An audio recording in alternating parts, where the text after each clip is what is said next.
जय श्री सीताराम। जय भगवान परशुराम।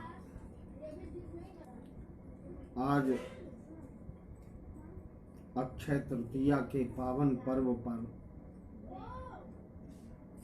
भगवान परशुराम जी के प्राकट महापर्व पर हम सभी भक्त मिल करके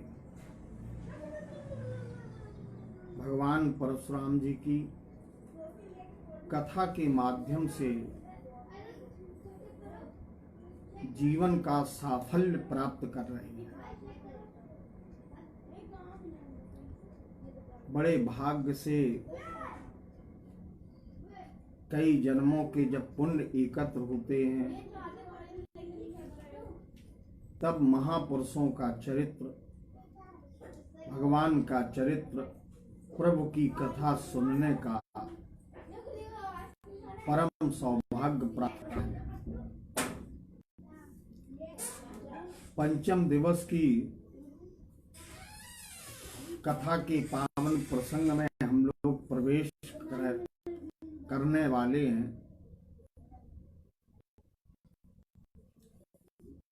और ये पंचम दिवस की कथा निश्चित ही हमें एक वर्ष स्मरण लाएगी। हम प्रतीक्षा करें शौर्य का, वीरता का, नैतिकता का, मानवीय मूल्यों का, त्याग का, पराक्रम का प्रतीक ये पावन पर्व, समृद्धि का प्रतीक ये पावन पर्व निश्चित ही हम सबको कर्तव्य पथ की ओर प्रेरित करेगा। कल के पावन प्रसंग में हम सभी भक्तों ने प्रभु की सेवा करते हुए ब्रह्मर्षि वाल्मीकि के आदि काव्य और रामायण से भगवान परशुराम जी की कथा की आधारशिला बनाई। मैया रेणुका जो भगवान परशुराम जी महाराज की पूज्य माता जी थी, वे रेणु ऋषि के तेज से उनका प्राकट हुआ था और कमल पर इनका उद्भव हुआ, इसलिए इनका एक नाम पद्मा भी पड़ा। लक्ष्मी के अंश से इनका उद्भव हुआ था, लेकिन जल में कमल के ऊपर विकसित होने वाली इस कन्या का पालन पोषण प्रसेनजित के माध्यम से हुआ, इसलिए ये प्रसेनजित की कन्या कहलाई। हम सभी भक्त इस बात को जानते हैं कि लक्ष्मी स्वरूपा भगवान परशुराम जी की पूज्या मां थी और अपने पुत्र के लिए रेणुका मैया के प्रभाव को प्रकट करने के लिए और माता के शक्ति के द्वारा पुत्र को शक्ति समन्वित करने के लिए मां ने एक सुंदर रचना की थी, जिसको रेणुका खड्गमाला के नाम से हम लोग जानते हैं। जिस समय अम्बा पार्वती को पता चला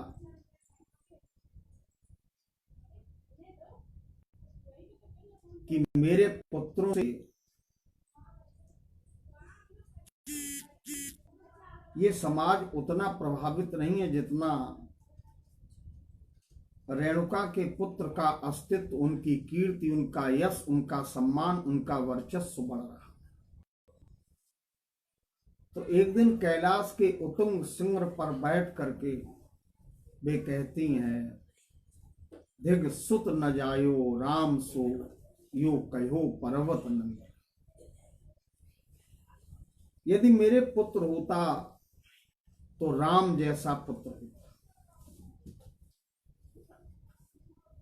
वो धरती पर धन्य है रेणुका, और परशुराम की मां रेणुका का जो भी स्तुवन करेगा, पूजन करेगा, अर्चन करेगा, श्रद्धा का नाम लेगा, सांसारिक भयों से उसे मुक्ति मिल जाएगी। जगत अम्बा भगवती पार्वती जो शंकर की सदा सर्वदा प्रिया हैं, उन्होंने सुंदर मंत्रों की माध्यम से एक रचना की, जो रचना रेणुका के स्तवन में, उनकी उपासना में कार्य आती है, उससे उनकी उपासना होती है। थोड़ा हम लोग प्रमाणित करने के लिए कभी कभी वेद वाण्ड में संस्कृत भाषा का उपयोग कर लेते हैं। देखिए, इसके 6 लगभग श्लोक हैं, और जो आस्था से, श्रद्धा से, प्रेम से इनका पाठन करता है, इनका उच्चारण करता है, भगवती रेणुका को जो समर्पित करता है, निश्चित ही उसके जीवन में विसंगतियां समाप्त होती हैं, सुख और समृद्धि आती है, तथा ये रेणुका कवच, रेणुका स्त्रोत, ये भीषण महामारी से, रोगों से भी हमारे शरीर की रक्षा करता है। शास्त्रों ने प्रमाणित किया, ऐसा विद्या महाविद्या समया बलवंतरः अति वीरतरा तीव्रा सूर्य कोटि समप्रभा। ये विद्या, ये स्त्रोत, एक ये महाविद्या है जो समय के अंतराल में निश्चित समय पर अपना फल देती है। अत्यधिक वीरता प्रदान करती है और तीव्रा। अन्य स्त्रोत उतनी जल्दी फल नहीं देते, जितनी जल्दी, जितनी तीव्र गति से, जितनी द्रुत गति से यह रचना फल देती है। सूर्य कोटि समप्रभा, करोड़ सूर्य के समान इसमें प्रभा है, इसमें तेज है, इसमें बल है। दूसरे श्लोक में कुलांगना कुल सर्व मदीयम परमेश्वरी देवी रक्षतु सर्वांगम दिव्यांगी भोगदायिनी। हे कुल की देवी, मेरे आंगन की शोभा, सर्व कुल मदीयम, मदीयम सर्व कुलम, मेरे संपूर्ण कुल की, मेरे संपूर्ण वंश की हे परमेश्वरी तुम रक्षा करो। देवी रक्षतु सर्वांगम, हे देवी मेरे पूरे शरीर के समस्त अंगों की रक्षा करो। दिव्यांगी, आप दिव्य अंग वाली हैं और सांसारिक भोगों को प्रदान करने वाली भगवती रेणुका, तुम मेरी सदा सर्वदा रक्षा करो। तीसरे श्लोक में इसका स्तुवन करते हुए वर्णन किया गया, रक्ष रक्ष महादेवी शरीरम परमेश्वरी। हे महादेवी, हे रेणुका, रक्ष रक्ष, मेरी रक्षा करो, मेरी रक्षा करो। और मेरी रक्षा में भी इसमें स्पष्ट शब्द आया, शरीरम परमेश्वरी, मेरे शरीर की रक्षा करो, मदीयम परमानंदे आपात तलम मस्तकम, आपाद तलम मस्तकम। आपाद चरण के नीचे जो तलवा होता है उससे भी जब हमारी गणना होती है तो शब्द होता है आपात। संपूर्ण पैर, पैर के नीचे तलवे से लेकर के और मस्तकम, मस्तक पर्यंत मेरे शरीर की, हे देवी, हे रेणुके, हे महामाया, हे अधीश्वरी, तुम मेरी रक्षा करो, मेरी रक्षा। मैं एक निवेदन करूंगा, वर्तमान समय में हम लोग वैश्विक महामारी की विभीषिका से जूझ रहे हैं। संयम के साथ, साहस के साथ,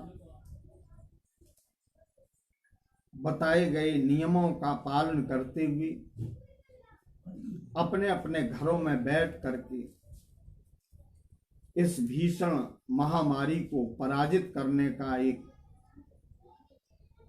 प्रयास कर रहे हैं। और निश्चित में हमारा उत्साह श्लाघ्य भी है और हम कहीं ना कहीं पूर्ण मनोयोग के साथ इस वैश्विक महामारी को, विषाणु से युक्त जो उत्पन्न हुई है विभीषिका, इससे हम लड़ रहे हैं। उद्देश्य तो केवल इतना ही है कि हम हमारे शरीर की, हमारे जीवन की रक्षा। कभी कभी शास्त्रों में बहुत अच्छे से स्रोत मिल जाते हैं जिनका पालन करने से, जिनका पठन करने से, जिनका स्तुवन करने से, नित्य जिनका ध्यान करने से हमारे जीवन को आत्मबल प्राप्त होता है और आत्मबल से हम निश्चित ही विजय का वर्ण करते हैं। आत्मबल विहीन पुरुष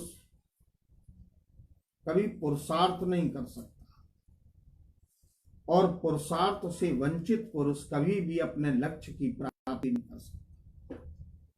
तो तृतीय श्लोक में है, रक्ष रक्ष महादेवी शरीरम परमेश्वर। हे महादेवी, हे जगत अम्बा रेणुके, हे भगवान परशुराम जी की पूज्या मां, तुम मेरी रक्षा करो, मेरे शरीर की रक्षा करो। फिर चतुर्थ श्लोक में, पूर्ण आनंदमयी देवी मूल पीठ निवासनी परशुरामश्च प्रसूय माता खंड अभिदा रक्षतु। आप पूर्ण आनंद देने वाली हैं और आप ही जगत अम्बा भगवती पार्वती के सिद्ध पीठ पर कभी कभी सुशोभित भी होती हैं। परशुराम प्रसूयः, भगवान परशुराम जी को प्रसूय माने उत्पन्न करने वाली, जन्म देने वाली।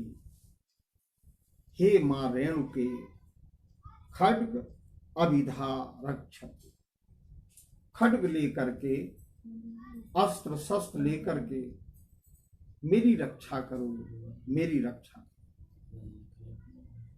आगे वर्णन किया गया, ओम रेणुका कुंडली वका कुंडल्यापि महाकुला लीयमाना कर्तव्या वर्णोच्चारेण शंकर।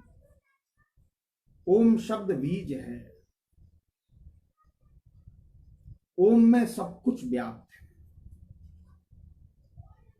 हे रेणुका, तुम ओम की तरह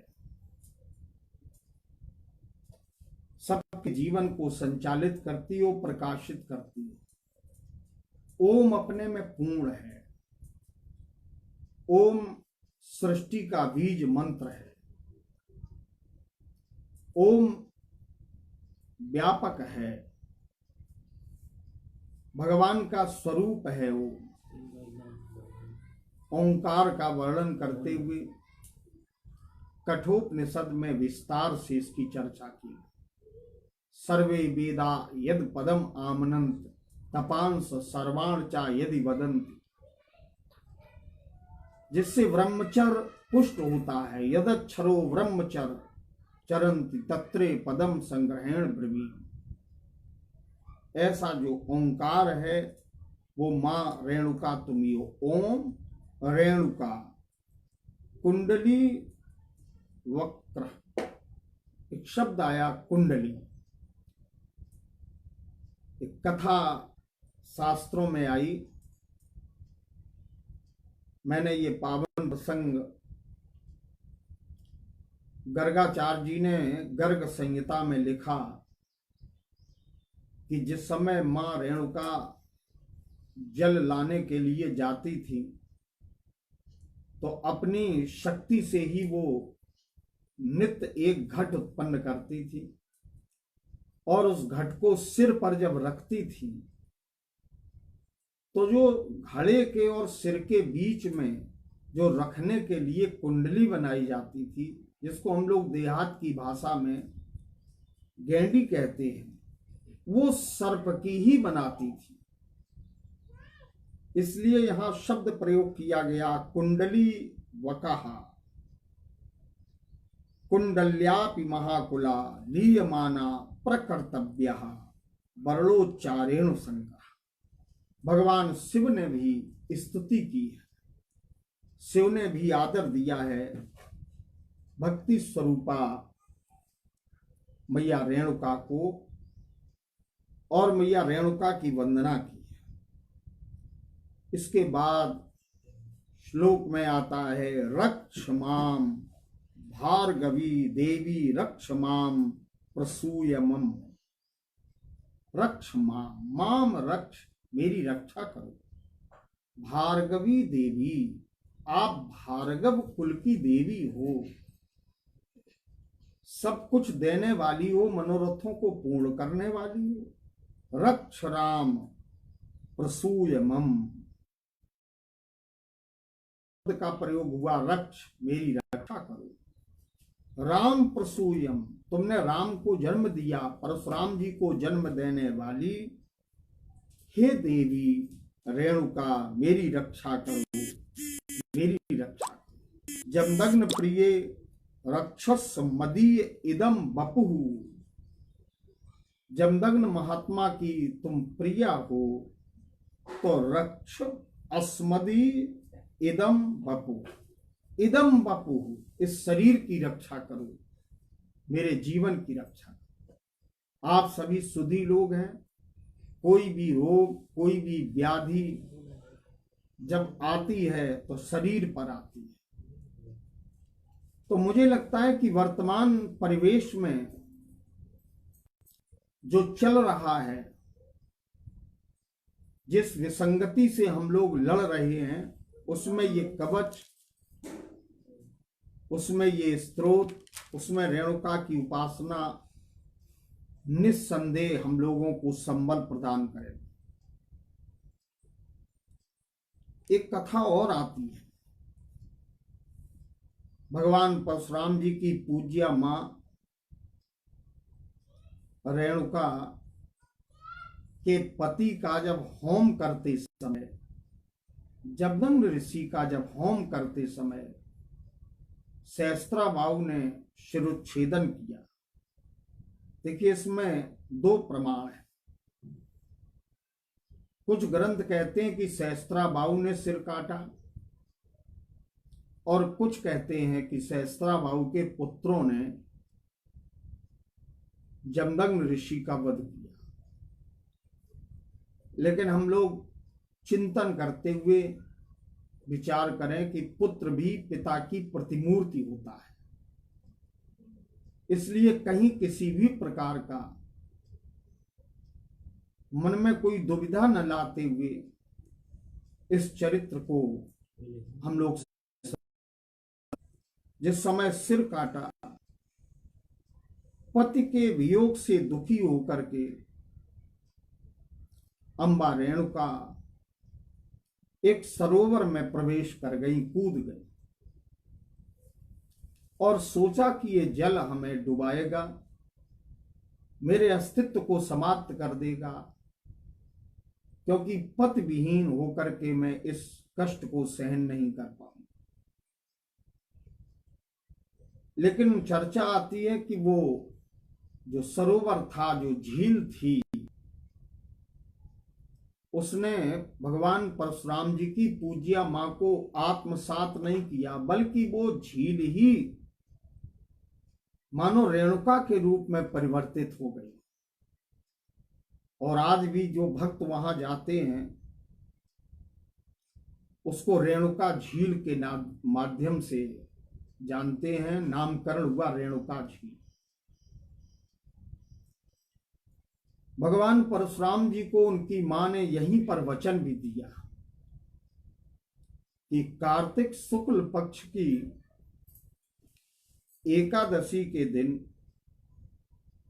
बेटा मैं तुमसे यहीं मिलने के लिए आया करूंगी, युग कोई भी हो, समय कैसा भी हो, लेकिन प्रतिवर्ष शुक्ल पक्ष की एकादशी, जिसको कि हम लोग देव उत्थानी एकादशी भी कहते हैं,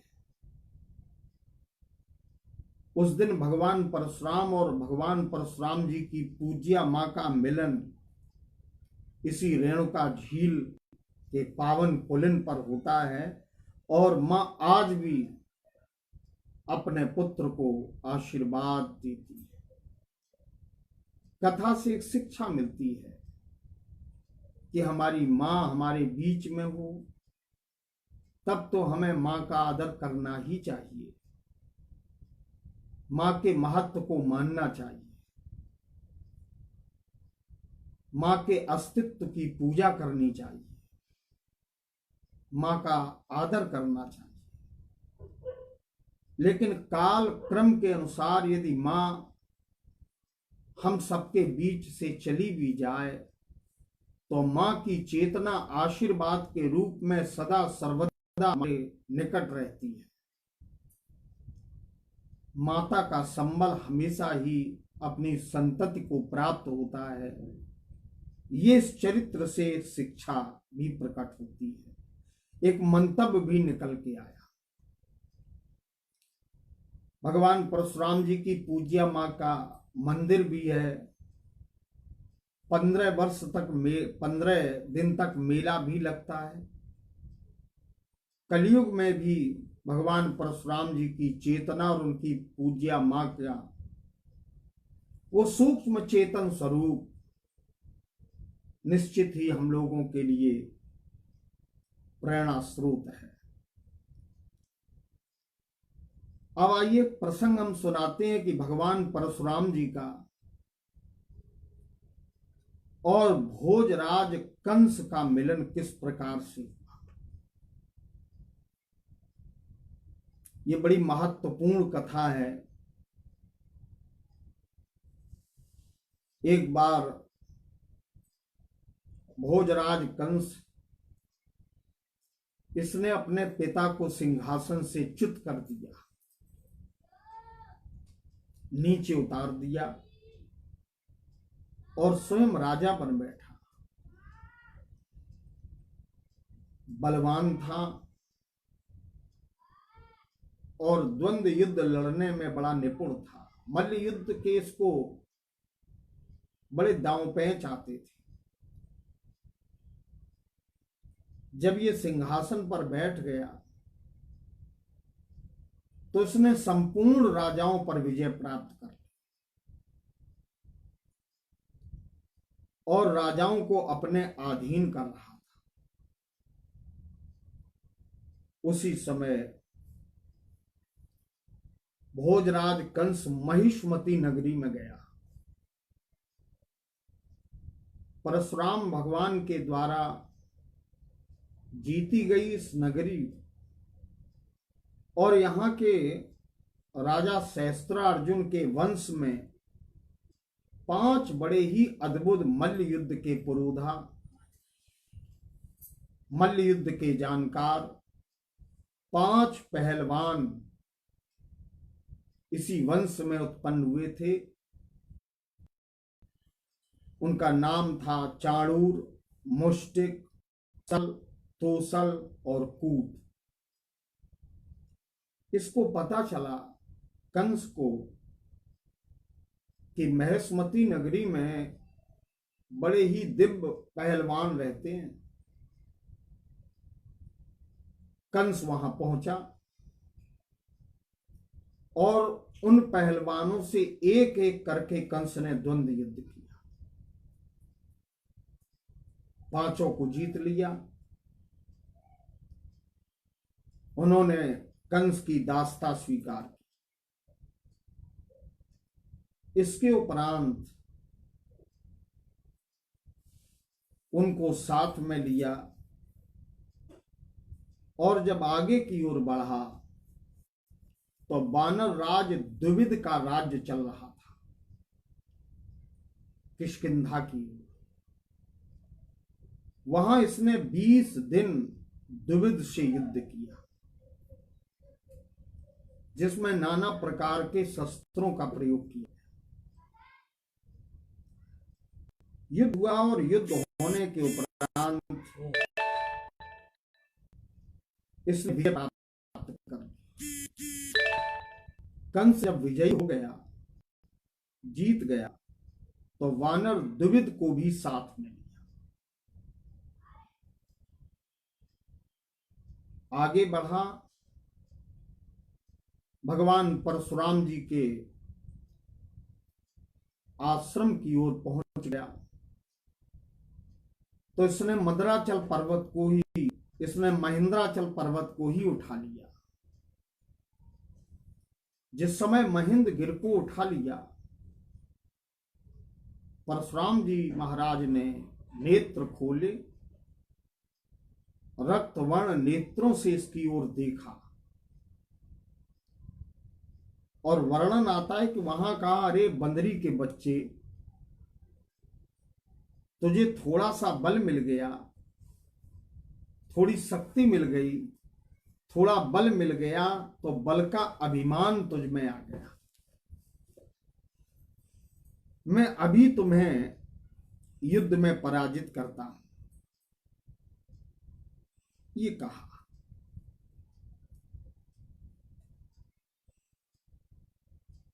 भगवान परशुराम जी ने कहा, ये मेरे पास अमोघ ये दिव्य धनुष है, अगर तुम इसकी प्रतिंचा का कर्षण कर दोगे, इसे खींच दोगे,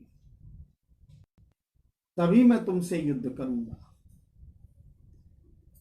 क्योंकि भारतीय सनातन धर्म में एक नियम है, लायक हिस्सों कीजिए ब्याह प्रीत और बैर। शत्रुता भी उसी से करनी चाहिए जो शत्रुता करने के योग्य है। क्योंकि शत्रु पर यदि विजय प्राप्त कर लें तो हमारी प्रतिष्ठा बढ़े, और शत्रु से यदि हम पराजित भी हो जाएं तो भी हमारी प्रतिष्ठा, हमारे सम्मान को आंच ना आवे, लोगों में हमारे प्रति आदर भाव बना रहे, ये जान करके ही हमें शत्रुता का निर्वहन करना चाहिए। शत्रुता अपने से कमजोर में नहीं करनी चाहिए। ऐसा समझ करके भगवान परशुराम जी ने एक कसौटी रखी कि यदि तुम धनुष का रोदा चढ़ा दोगे तो मैं युद्ध करूंगा। जब ये बात कही तो भोजराज कंस ने परशुराम जी महाराज के पलक झपकाते ही वो धनुष उठाया और उस पर प्रतिंचा चढ़ाई। बड़ा सुंदर ग्रंथ है, गोलोक खंड में ग्रंथ का नाम है, गर्गाचार्य जी महाराज ने लिखा, गर्ग संहिता के गोलोक खंड में ये कथा आती है। नारद जी इस प्रसंग को सुनाते हुए कहते हैं कि खींच खींच करके उसने 100 बार उस प्रत्यंचा को कर्ण प्रदेश तक खींच करके छोड़ा। प्रत्यंचा जिस समय कंस छोड़ता था उस समय बिजली की गड़गड़ाहट के समान भीषण टंकार होती थी, रव होता था, घोर शब्द होता था। उसकी भीषण ध्वनि से सातों लोक, पाताल, दिग्गज, पूरा ब्रह्मांड गुंजायमान हो गया। इसके बाद उसने धनुष रखा। परशुराम जी महाराज सामने उपस्थित थे। तत्काल बारंबार भगवान परशुराम जी को भोजराज कंस ने प्रणाम किया, स्तुति की और कहा, भगवान मैं छत्री नहीं हूं, मैं आपका सेवक हूं और मैं दैत्य हूं और मैं आपका सेवक होने की सामर्थ्य नहीं रखता, मैं तो आपके दासों का भी दास हूं। क्योंकि हमारे आपके बीच मीडिया के माध्यम से कथा का प्रवहन चल रहा है। अब इसमें एक शब्द देखिए, उसकी भक्ति कंस की देखिए। कंस कहता है मैं आपका दास नहीं हूं, आपका तो सेवक हूं, लेकिन आपके दासों का मैं दास हूं। अगर इसी शब्द को पकड़कर हम लोग कथा की गहराई में प्रवेश करें तो कंस ये बात सत्य कहता है। हमारे यहां शास्त्र कहते हैं परमात्मा की प्राप्ति अगर ना हो, कोई आश्चर्य की बात नहीं। सबको भगवान मिल भी नहीं पाते। भगवत कृपा जिन पर होती है उन्हीं को वो अपना अनुभव कराते हैं। सो जानहि जेहि देहु जनाई। यदि भगवान न मिले तो भगवान के भक्त की चरण शरण में जीव को जाना चाहिए। और यदि भगवान के भक्त भी न मिले, भगवत भक्त भी प्राप्त ना हो, तो दासानुदासा, उनके दासों के जो दास हैं, भगवान के जो दास हैं, उनके जो दास हैं, उनके भी चरण पकड़ लेने से, उनके चरणों में भी समर्पण कर देने से हमें परमात्मा की कृपा, उनकी महती अनुकंपा प्राप्त हो जाती है। एक उदाहरण से हम लोग समझ लें, विद्युत बह रही है, विद्युत को सीधे पावर हाउस से पकड़ेंगे तो भी हमें उसका अनुभव हो जाएगा,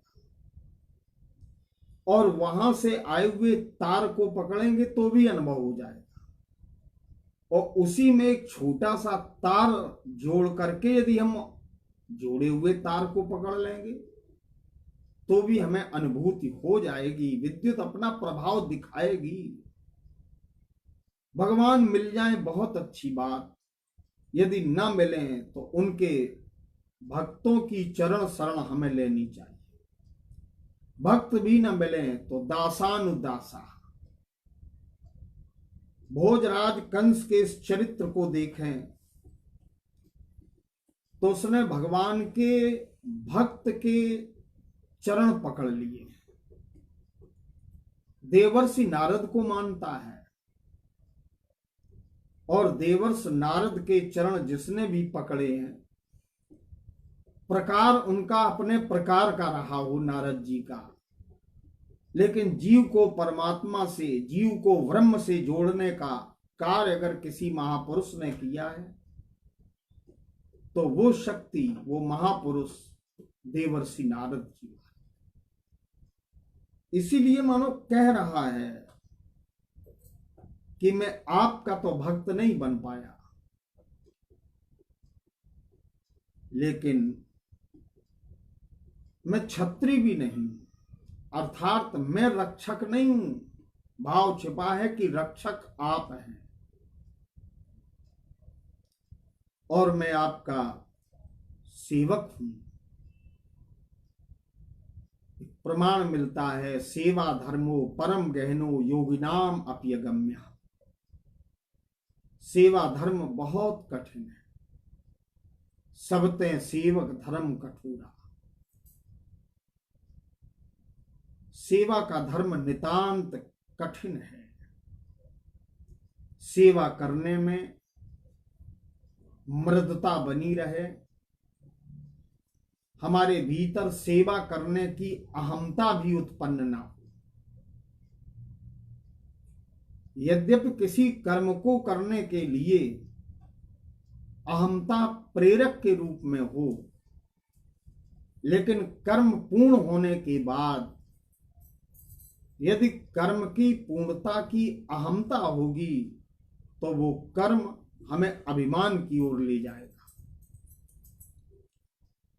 भोजराज कंस ने बड़ी स्तुति की, बड़ी प्रार्थना की समर्पण भाव से भगवान परशुराम। तब परशुराम जी ने वो धनुष जिसमें भगवान विष्णु की शक्ति समाहित थी, भोजराज कंस को प्रसन्नता के साथ दे दिया और ये कहा कि ये साक्षात पुरुषोत्तम भगवान का दिव्य धनुष है, कंस तुम इसको ले जाओ। लेकिन याद रखना, जो इस धनुष को तोड़ देगा वही तुम्हें मार सकता है, अन्यथा तीनों लोकों में तुम्हारा कोई वध नहीं कर सकता। वो धनुष परशुराम जी ने कंस को दिया था। भोजराज कंस उसको ले करके आया, भगवान परशुराम जी को प्रणाम किया और वहां से ऊर्जा, संतों की कृपा, परशुराम जी का ये अमोघ आशीर्वाद जब उसे मिला और मेरी मृत्यु कब होगी इसका भी इसे एक उपकरण, एक मानक मिल गया, तो ये आया, लौट कर वापस आया। भाई लक्ष्मणपुर के श्रोता जिनके विशेष प्रेरणा का परिणाम ये कथा पंचम दिवस में पूर्ण होने जा रही है, वे इस बात को जानते हैं कि भोजराज कंस के वध के पहले भगवान कृष्णचंद्र जी महाराज ने उस धनुष का भंजन किया है। करेन बामेन, बाएं हाथ से धनुष को उठाया है और देवर्षि नारद ने भोजराज कंस को इसी धनुष के माध्यम से धनुष यज्ञ का महापर्व रचने के लिए प्रेरित किया था। क्योंकि भागवत की कथा परम पूज्य गोमती दास बाबा के पावन परिसर में विगत 13 वर्षों से हो रही है और ये 14वां वार्षिकोत्सव जो मनाया जाना था, मैं तो ये कहूंगा मन ही रहा है प्रभु की कृपा से, जैसी ठाकुर जी की कृपा थी। कुल मिला करके ये वही धनुष है और यही धनुष भगवान कृष्ण ने जब तोड़ दिया तो भोजराज कंस जान गया कि अब मेरी मृत्यु आ गई। लेकिन हम लोग प्रसंग से थोड़ा लौटते हैं, क्योंकि आगे जाएंगे तो श्रीमद् भागवत महापुराण में प्रवेश कर जाएंगे और रहना हम लोगों को गर्ग संहिता में। इसलिए यहीं से थोड़ा सा प्रसंग को इसी ओर ले आते हैं। ये धनुष लेकर के भोजराज कंस जिस समय वापस आया तो बल के मद में ये पागल हो गया। 5 प्रकार का अभिमान जीव को पराजित कर देता है, जीव को पतन की ओर ले जाता है। उसमें एक मद है, बल का मद। बल के मद में मदमस्त होकर के ये चला। तो समुद्र के किनारे पहुंचा, वहां अघासुर नामक एक दानव रहता था। सर्प के आकार का था। इसने जीत लिया। भोजराज कंस ने उस पर भी विजय प्राप्त कर ली। इसके बाद ये समस्त राजाओं को जीत करके संपूर्ण पृथ्वी पर इसका राज्य हो गया। कहने का अभिप्राय, कहने का आशय कि भगवान परशुराम जी की थोड़ी सी कृपा मात्र से इसने पृथ्वी के जितने भी राजा थे, जितने बलवान थे, जितने युद्ध के पुरोधा थे, उन सबको भोजराज कंस ने अपने अधीन कर लिया। मैं एक निवेदन करूं, एक प्रार्थना करूं कि परशुराम जी की चेतना किसी भी युग में न्यून नहीं रही। द्वापर में भी भोजराज कंस से भगवान परशुराम जी का मिलन हुआ। ये प्रसंग हमने आपको सुनाया। इसके बाद गर्ग संहिता में एक कथा और आती है। यद्यपि भगवान परशुराम जी के चरित्र को समस्त ग्रंथों से निकाल करके यदि परोसा जाए तो सुस्वाद प्रदान करता है, लेकिन निकालना पड़ता है। इसके बाद एक पावन चरित्र आता है कि भगवान कृष्ण ने भोजराज कंस का वध किया। इसके बाद भगवान कृष्ण ने द्वारिका में प्रवेश किया। वहां भगवान कृष्णचंद्र जी महाराज का विवाह संपन्न हुआ और पहली पत्नी का जो पहला पुत्र था,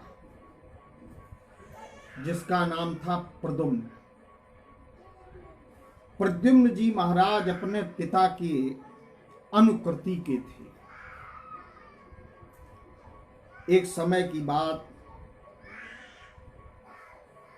कि महाराज प्रद्युम्न जी भ्रमण करते करते, तीर्थों में भ्रमण करते करते, तीर्थों का सेवन करते करते महेंद्रगिरि के पूर्व भगवान दत्तात्रेय के आश्रम में आए। और जब दत्तात्रेय जी महाराज के आश्रम में आए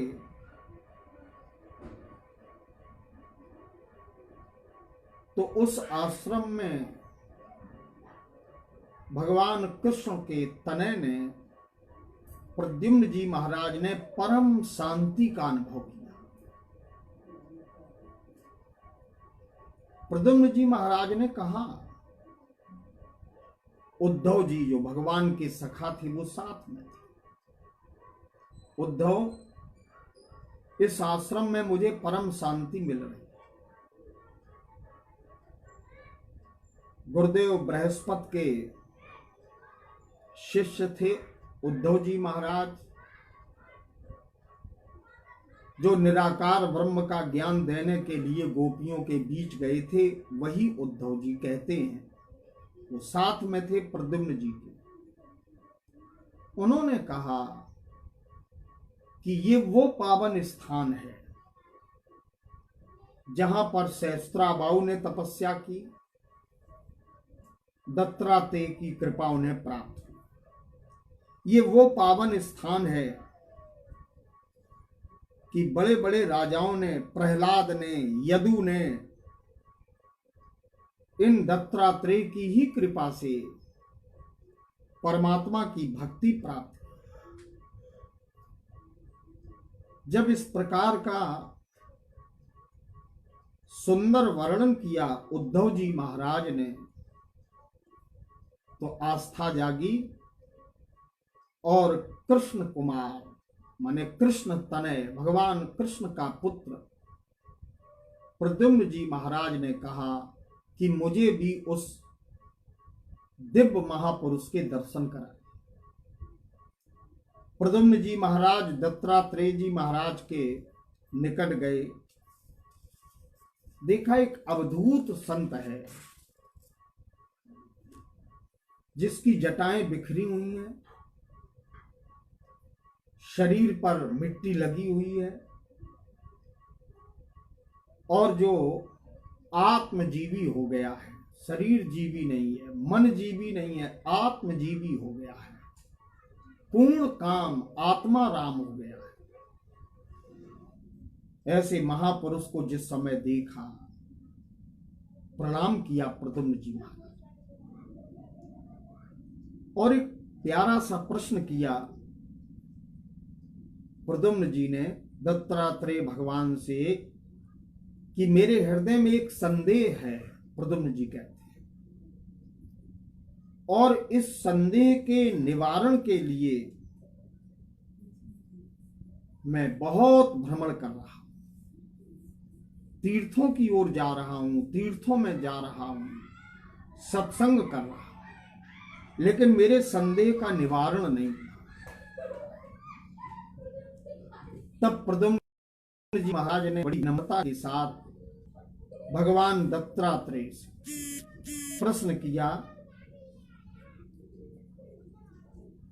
और पूछा कि इस जगत का स्वरूप क्या है। बड़ा महत्वपूर्ण प्रश्न है।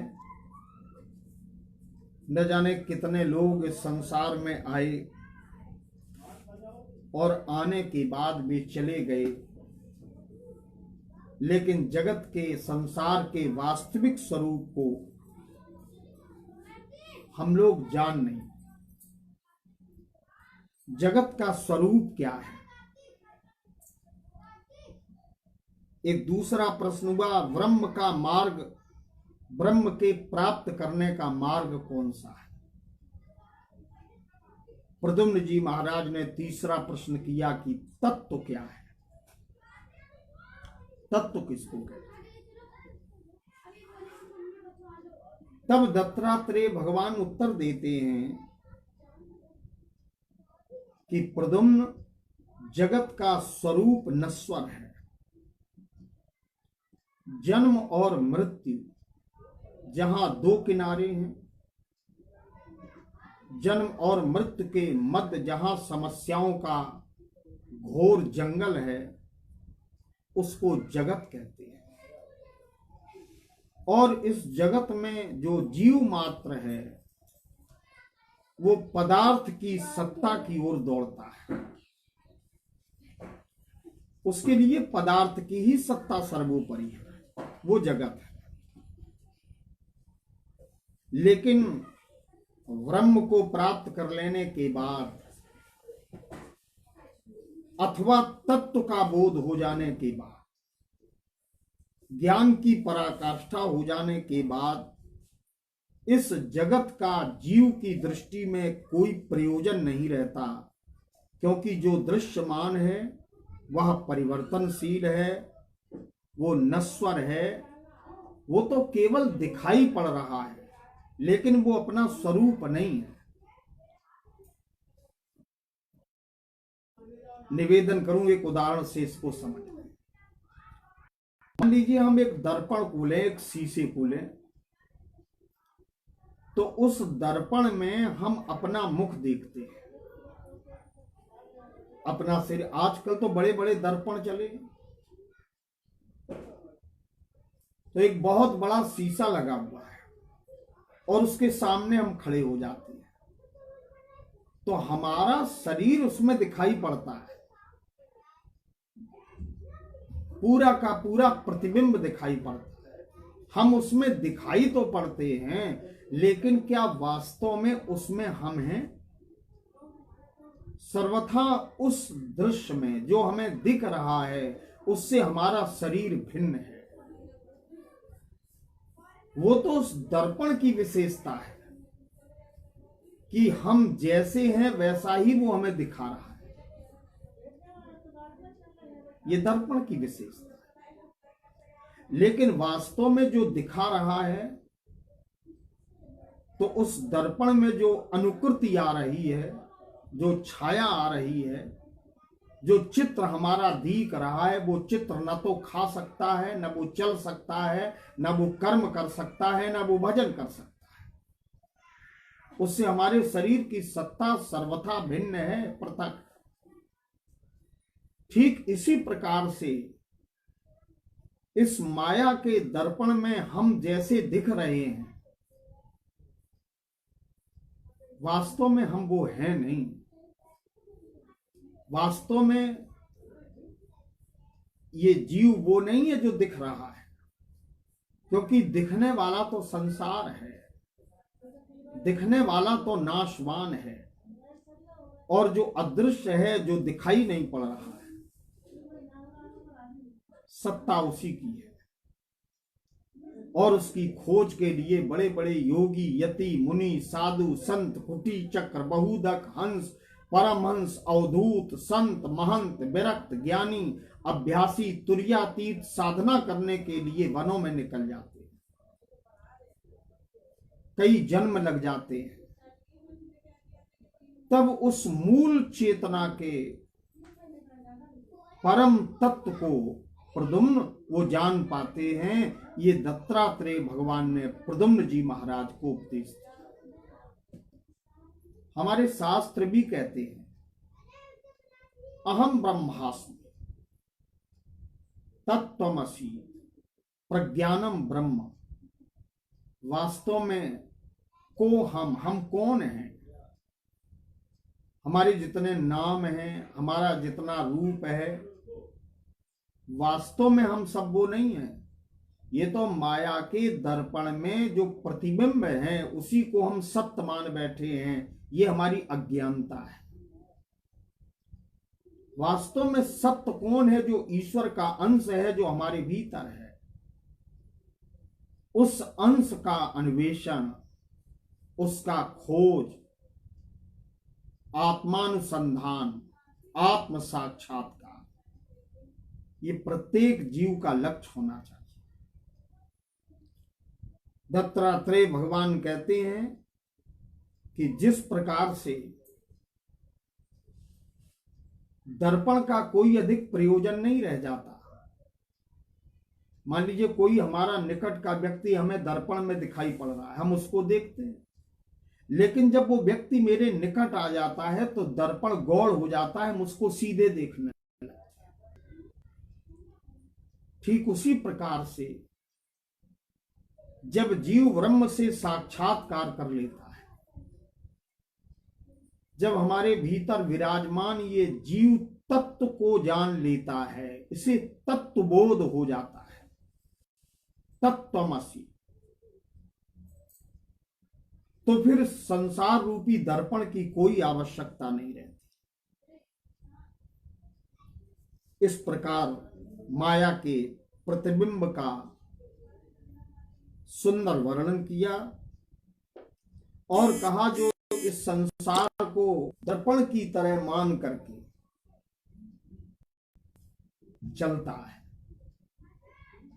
वो संसार में रहता है, इसका संसार का रस लेता है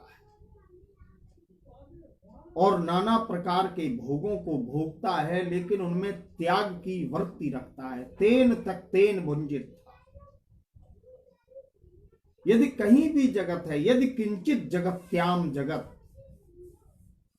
परमात्मा का बनाया हुआ ये जगत, इसमें हम जो भी भोग कर रहे हैं उसमें त्याग की भावना होनी चाहिए। एक दूसरा उदाहरण हम लोग समझे, जैसे सूर्य जब डूब जाते हैं तो क्या वस्तु की सत्ता समाप्त हो जाती है? मान लीजिए कोई वस्तु है, दिन में हमें दिखती है, लेकिन जब सूर्य डूब जाते हैं तो वो वस्तु दिखाई नहीं पड़ती, लेकिन वस्तु की सत्ता, वस्तु की उपस्थिति, वस्तु का होना, तो उसमें क्या हम ये कह सकते हैं कि वो वस्तु है ही नहीं? वस्तु तो है, लेकिन रात्रि के अंधेरे के कारण वो हमें दिख नहीं रहे।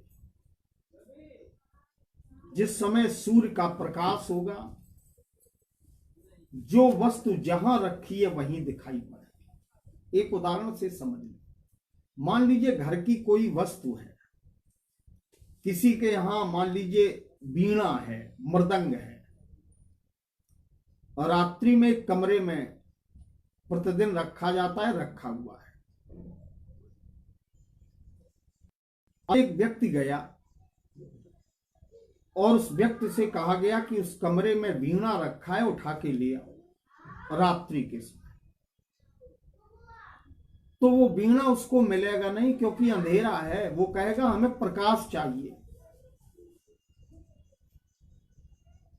हमें प्रकाश की आवश्यकता है। और प्रातः काल जब हो जाएगा तो वही व्यक्ति सूर्य भगवान के प्रकाश के आने के बाद वो उस वस्तु को सहज में ही खोज लेगा। जैसे प्रकाश के अभाव में जगत की सत्ता का संपूर्ण बोध नहीं हो सकता, वैसे ही दिव्य प्रकाश के अभाव में, आध्यात्मिक प्रकाश के अभाव में, महापुरुषों के आशीर्वचन के प्रकाश के अभाव में परमात्मा की सत्ता का भी बोध नहीं हो सकता। अब वस्तु तो वहां है, लेकिन अंधेरा इतना है कि हम उस वस्तु को खोज नहीं पा रहे। मैं एक निवेदन करूं कि परमात्मा तो हम सबके भीतर व्याप्त है। भगवान की चेतना, भगवान परशुराम जी का तेज,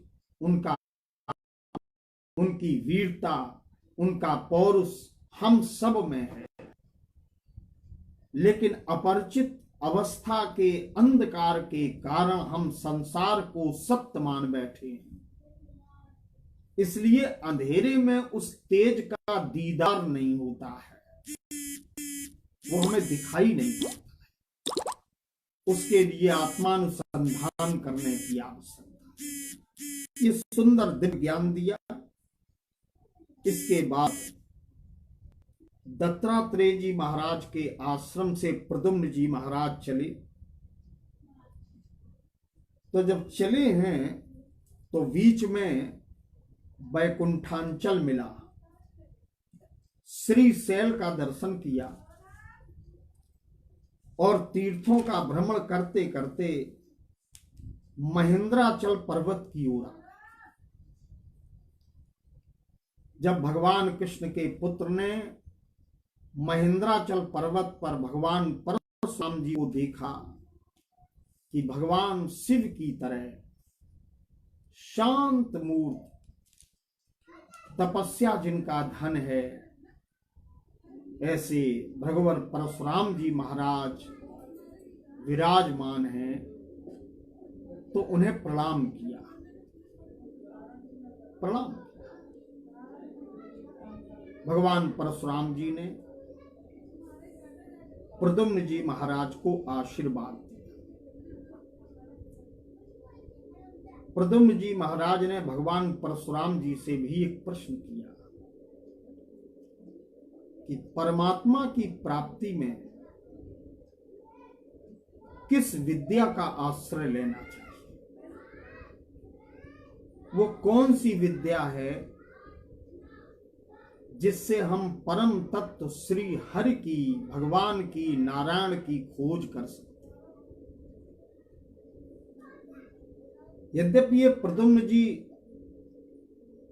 भगवान के पुत्र जिस समय पहुंचे, तो विस्तार से यदि हम कथा में चलेंगे तो समय लगेगा। विश्राम दिवस की कथा है, इसलिए सार तत्व को ले। जैसे पूर्व में आपने सुना है कि जमदग्नि ऋषि महाराज ने स्वागत किया था सहस्त्राबाहु अर्जुन का, ठीक उसी प्रकार से अपने योग बल से भगवान परशुराम जी ने प्रद्युम्न जी महाराज की संपूर्ण सेना का और इनके साथ जो यदुवंशी थे, इन सबका बड़ा स्वागत किया है। 56 प्रकार के भोग परोसे गए हैं खटरस व्यंजनों से, और वो वस्तुएं जो मृत्युलोक में कभी भी खाने को प्राप्त नहीं हो सकती, वो प्रद्युम्न जी महाराज को खिलाई। अभ्यागत का स्वागत करना ये हमारा परम धर्म, उस धर्म का पालन किया। और इसके बाद जब सत्संग प्रारंभ हुआ, तब प्रद्युम्न जी महाराज का ये प्रश्न परशुराम जी से हुआ,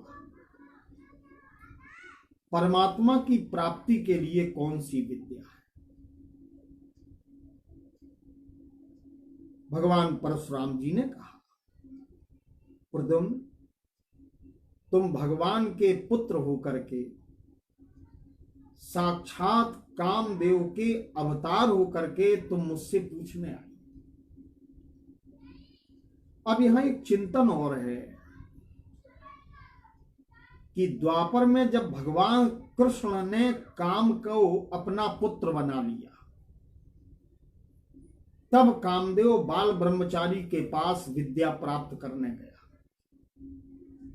काम में ये सामर्थ्य नहीं है कि ब्रह्मचर्य व्रत के व्रती भगवान परशुराम जी के निकट ही पहुंच जाता, ये सामर्थ्य ही उसमें नहीं। सती नारी और ब्रह्मचारी पुरुष के सामने काम कभी जाता ही नहीं है, इसलिए त्रेता में ये काम नहीं आया। जब कामदेव को भगवान कृष्ण ने अपना पुत्र बनाया, नाम प्रद्युम्न पड़ा, संबरासुर का इसने वध किया, तब ये कामदेव प्रद्युम्न के रूप में भगवान परशुराम जी से ब्रह्म विषय ज्ञान लेने के लिए प्रश्न कर दिया, ईश्वर की प्राप्ति की कौन सी विद्या है? भगवान परशुराम जी कहते हैं कि विद्याएं तो संसार में दो ही हैं, एक का नाम है परा और दूसरी का नाम है अपरा।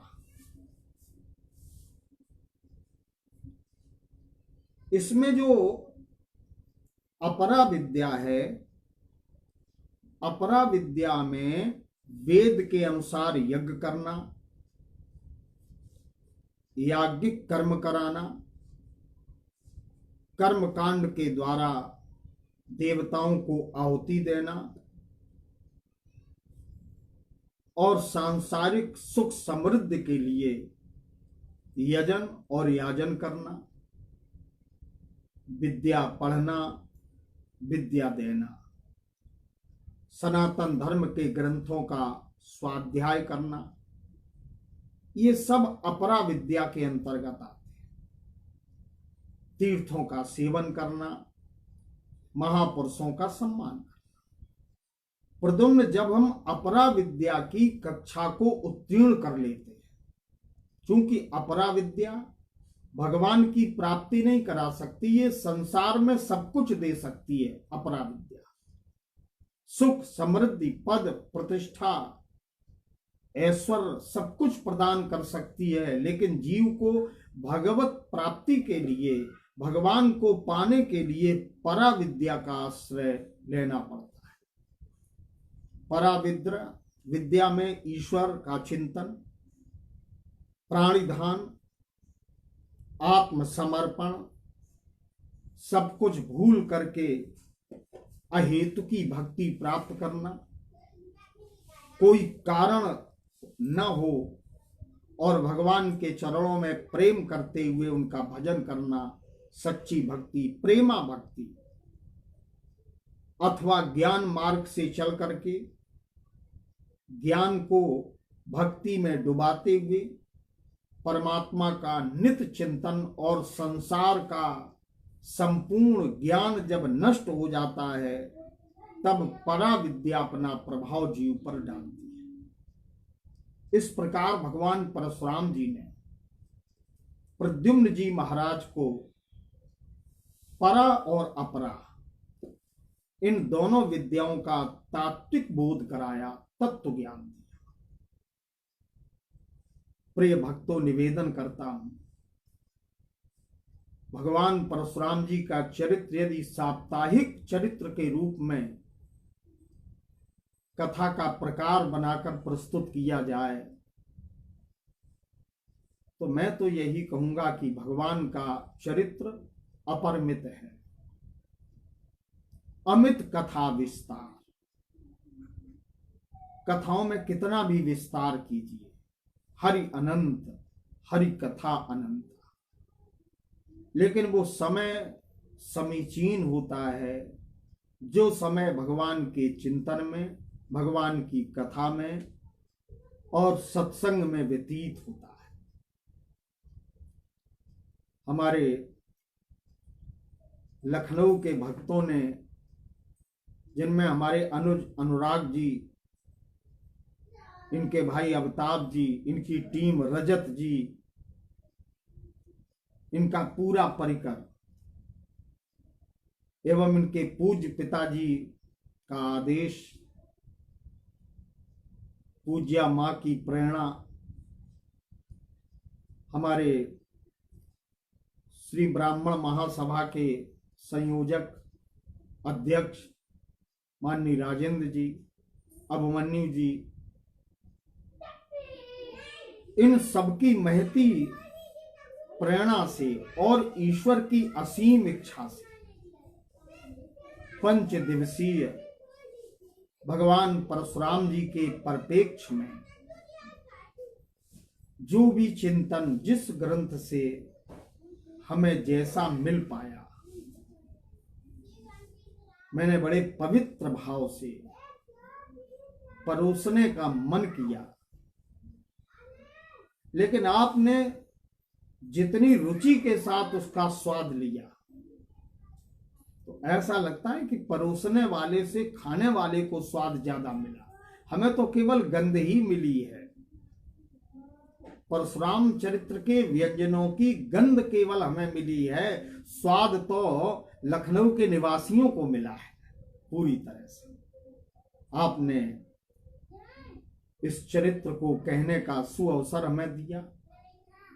गोमती दास परिसर में उपस्थित भगवान परशुराम जी की जो दिव्य प्रतिमा है, जहां सेवा करने का सुअवसर हमें विगत वर्षों प्राप्त होता रहा, मैं मानसिक प्रणाम करता हूं अक्षय तृतीया के पावन पर्व पर भगवान परशुराम जी के चरणों में कि वो हमें मति दें, सुमति दें और हमारा राष्ट्र जो इस समय एक वैश्विक महामारी से जूझ रहा है, हम सब लोग अपने घरों में हैं और यदि अन्यथा न लें तो कहीं न कहीं इन दिनों में है, इन दिनों के बीच, ऐसी विषम परिस्थितियों के बीच हमें अपना पुराना खोया हुआ वो जगत गुरु भारत कहीं न कहीं दिखाई पड़ रहा है। हमारी परंपराएं वापस आ रही हैं, वहीं हम लोग नित्य संघर्ष भी कर रहे हैं। आवश्यकताएं सीमित हो रही हैं। जीवन कैसे जिया जाए, हमें लगता है कि पुनः देहरी मर्यादा स्थापित हो रही है। तो ऐसे समय में भगवान का सत्संग, भगवान की चर्चा निश्चित ही हमारे मन के उद्विग्न भाव को समाप्त करती है और मन को बड़ा सुंदर बना। मैं सबका बहुत बहुत धन्यवाद ज्ञापित करता हूं, बहुत बहुत समादर करता हूं और आशा करता हूं कि आपको भी 5 दिन मन में ये रहा ही होगा कि इतने समय से भगवान परशुराम जी का पावन चरित्र चलेगा। आइए, इस चरित्र को हम विश्राम तो नहीं दे सकते, लेकिन बड़ी आस्था से हम सब मिलकर के श्रद्धा से भगवान परशुराम जी को, पूज्या मां रेणुका को, महर्षि ऋषियों को तथा कण-कण में व्याप्त परमात्मा की उस तेजोमय ऊर्जा को, शक्ति को श्रद्धा से नमन करते हुए तथा लखनऊ के, कानपुर के, उन्नाव के और लुधियाना से भी पंजाब से भी जो भक्त सुन पा रहे हैं, उन समस्त भक्तों को मैं बहुत बहुत समादर देते हुए, धन्यवाद ज्ञापित करते हुए इस कथा के पूर्ण होने की उद्घोषणा कर रहे हैं, क्योंकि भगवान का चरित्र कभी समाप्त नहीं होता है। परशुराम जी हमें शक्ति दें, हमें बल दें, हमें ताकत दें, ऊर्जा दें, ताकि हम वैश्विक महामारी का, हम सब राष्ट्र के लोग इसका जबरदस्त मुकाबला कर सकें और अपने जीवन को सुरक्षित रख सकें। सर्वे भवन्तु सुखना, सर्वे सन्तु निरामया, सर्वे भद्राणि पश्यन्तु, मां कश्चित् दुर्भाग् भवेत्। ओम शांति शांति सुशांतिर्भवतु। सभी भक्त अब आरती करेंगे और आरती करने के बाद उनका किस प्रकार से इस कार्यक्रम को वे पूर्णता प्रदान करेंगे, हमारे पार्षद पुत्र अनुराग जी, अब ये दायित्व उनके कंधों पर है। जय श्री सीताराम, जय भगवान परशुराम।